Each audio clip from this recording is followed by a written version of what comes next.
sila ng isang tao na magliligtas sa kanila. Siya ay si Othniel na anak ni Kenas na nakababatang kapatid ni Caleb. Ginabayan siya ng Espiritu ng Panginoon at pinamunuan niya ang Israel. Nakipaglaban siya kay Haring Kusham Rishataim ng Aram at pinagtagumpay siya ng Panginoon, kaya nagkaroon ng kapayapaan sa Israel sa loob ng 40 taon.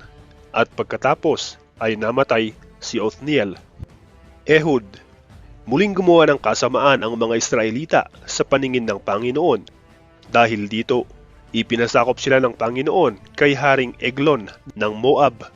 Sa tulong ng mga Ammonita at Amalekita, nilusob at tinalo ni Eglon ang Israel at sinakop ang lungsod ng Jericho.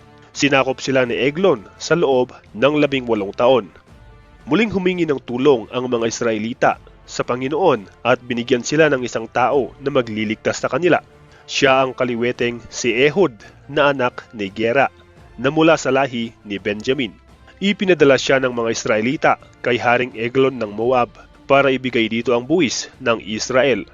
Bago siya umalis, gumawa siya ng isang espada na magkabila ang talim na may kalahating metro ang haba. Itinali niya ito sa kanyang kanang hita sa ilalim ng kanyang damit. Nang naroon na siya, ibinigay niya ang buwis kay Haring Eglon na napakatabang tao. Nang maibigay ni Ehud ang buwis, pinauwi niya ang mga kasamahang nagdala ng buwis. Sumama siya sa kanila noong una, pero nang makarating sila sa mga inukitang bato sa Gilgal, bumalik si Ehud at sinabi sa hari, "Mahal na hari, may lihim po akong sasabihin sa inyo." Kaya sinabi ng hari sa mga utusan niya, "Iwan niyo muna kami." At umalis ang lahat ng utusan niya. Pagkatapos, lumapit si Ehud sa hari na nakaupo sa malamig niyang kwarto sa itaas. Sinabi ni Ehud, "May mensahe ako sa inyo mula sa Diyos." Nang tumayo ang hari, binunot ni Ehud ng kaliwang kamay niya ang espada sa kanang hita niya at sinaksak sa tiyan ang hari at tumagos ito hanggang sa kanyang likod. At dahil mataba ang hari, bumaon pati ang hawakan ng espada, kaya hindi na niya ito binunot. Pagkatapos, lumabas si Ehud sa kwarto at ikinandado ang mga pinto. Nang nakaalis na siya, bumalik ang mga utusan ng hari at nakita nila na sarado ang pinto. Akala nila nasa palikuran ang hari, kaya hindi na lang nila binuksan ang mga pinto at naghintay sila sa labas. Pero nang magtagal, hindi na sila mapalagay dahil hindi pa rin binubuksan ng hari ang mga pinto, kaya kinuha na lang nila ang susi at binuksan ito. At nakita nila ang kanilang hari na nakahandusay sa sahig na patay na. Habang hinihintay ng mga utusan na buksan ng hari ang mga pinto,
ni Deborah sa kanya, "Inuutusan ka ng Panginoon, ang Diyos ng Israel, na kumuha ng 10,000 lalaki sa lahi ni Neftali at Zebulun at dalhin sila sa bundok ng Tabor.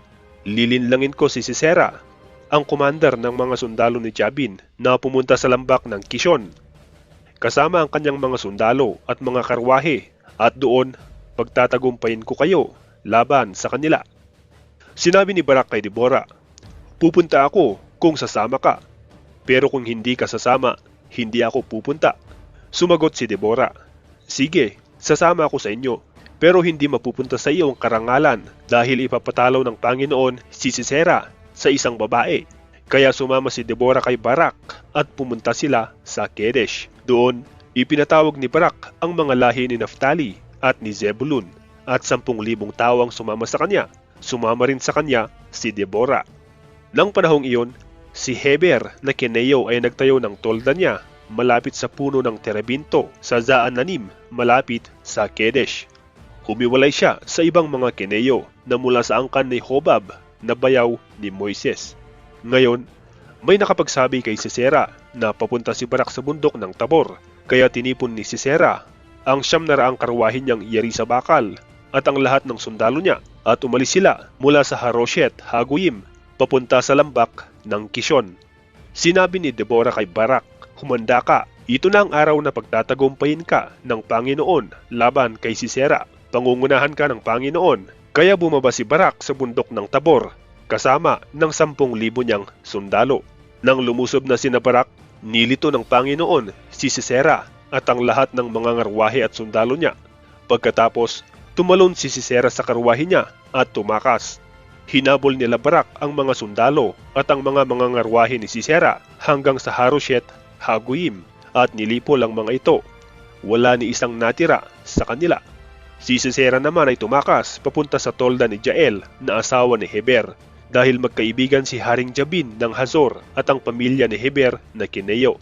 Sinalubong ni Jael si Sisera at sinabi, "Tuloy po kayo sa aking tolda at huwag kayong matakot." Kaya pumasok si Sisera sa tolda at tinakluban siya ni Jael ng kumot para itago. Sinabi ni Sisera kay Jael, "Pahingi ng tubig. Uhaw na ako."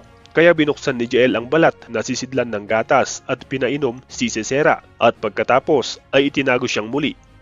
Sinabi ni Sisera, "Tumayo ka sa pintuan ng tolda.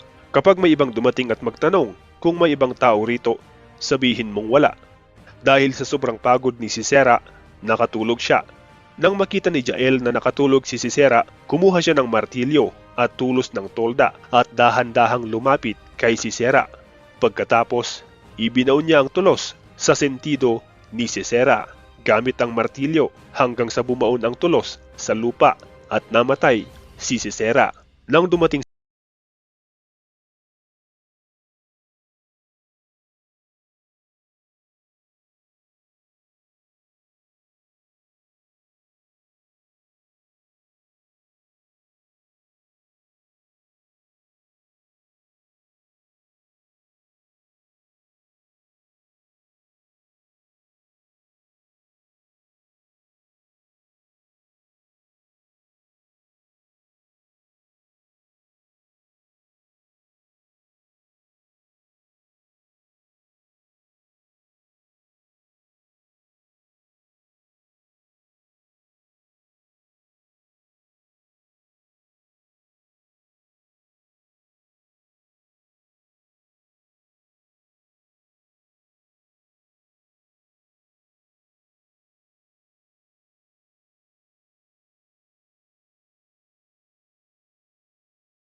Israel.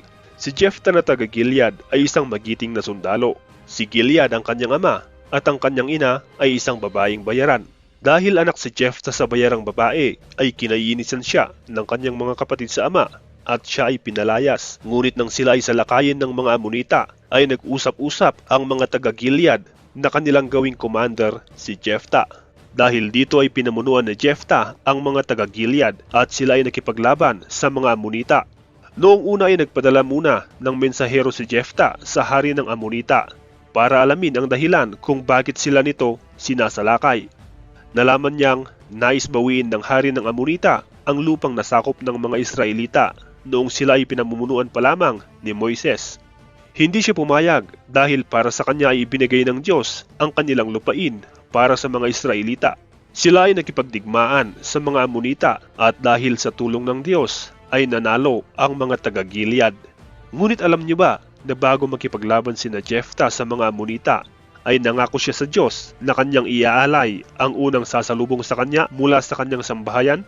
Ito ang madilim na parte ng buhay ni Jephthah dahil pagkatapos nilang manalo sa labanan at nang umuwi siya, ang kanyang kaisa-isang anak na babae ang pinakaunang sumalubong sa kanya at dahil nakapangako na siya ay kanyang inialay ang kanyang anak na babae. Hindi lang dito natapos ang kanyang kwento dahil nang mabalitaan ng mga lahi ni Ephraim ang kanilang tagumpay laban sa mga Amonita, nagalit sila sa hindi pagtawag ni Jephthah sa kanila para lumaban. Hinamon nila si Jephthah. Sa labanang ito ay umabot sa 42,000 taga-Ephraim ang kanilang pinatay. Pinamunuan ni Jephthah ang Israel sa loob ng 6 na taon. Nang mamatay siya, inilibing siya sa isang bayan sa Gilead. Ibzan. Pagkamatay ni Jephthah, si Ibzan na taga Bethlehem ang pumalit sa kanya bilang pinuno ng Israel. Si Ibzan ay may 60 anak, 30 lalaki at 30 babae. Pinapag-asawa niya ang mga anak niyang babae sa mga hindi kabilang sa kanilang angkan. Namuno siya sa Israel sa loob ng 7 taon. Nang mamatay siya, inilibing siya sa Bethlehem. Elon. Nang mamatay si Jephthah, ang pumalit sa kanya bilang pinuno ay si Elon na taga Zebulun. Pinamunuan niya ang Israel sa loob ng 10 taon. Nang mamatay siya, inilibing siya sa Ayalon na sakop ng Zebulun. Abdon. Nang mamatay si Elon, si Abdon ang pumalit sa kanya bilang pinuno. Si Abdon ay anak ni Hillel na taga Piraton. May 40 siyang anak na lalaki at 30 apo na lalaki. At ang bawat isa sa kanila ay may asnong sinasakyan. Siya ang namuno sa Israel sa loob ng 8 taon. Pagkamatay niya, inilibing siya sa Piraton sa kabundukan ng Ephraim na sakop ng mga Malekita.